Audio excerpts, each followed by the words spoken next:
October 31st of 1974 in Pasadena, Texas, the trick-or-treating ritual was shattered forever by a heinous act of paternal greed. This is the case of Ronald Clark O'Brien, infamously nicknamed the Candyman. O'Brien, an optician and deacon in his church, was deep in debt, reportedly over $100,000, and struggling to hold a job. Months earlier, he had taken out life insurance policies on his two young children. On this night, O'Brien went trick-or-treating with his 8-year-old son, Timothy, his 5-year-old daughter, Elizabeth, and a few neighborhood friends.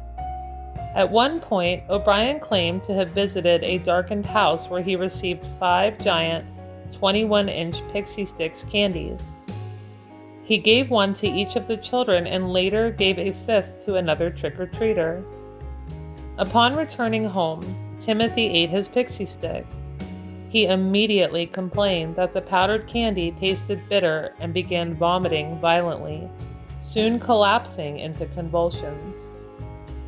Despite rushing him to the hospital, Timothy was pronounced dead shortly after midnight. An autopsy revealed the horrifying truth.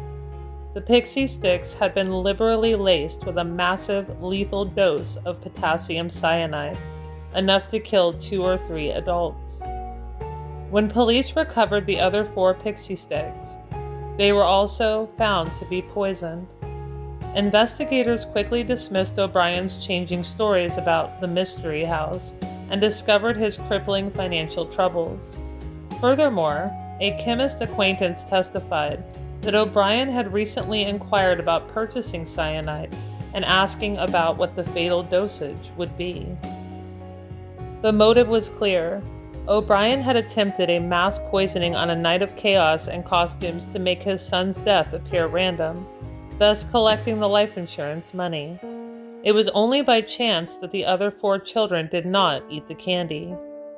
Ronald Clark O'Brien was convicted of capital murder and 4 counts of attempted murder on June 3rd of 1975. The jury took a mere 46 minutes to find him guilty. He was executed by lethal injection in 1984. The tragedy of Timothy O'Brien's murder solidified the national fear of poisoned Halloween candy, forever changing how parents viewed the treats their children collected, and earning Ronald O'Brien the grim title of the man who killed Halloween.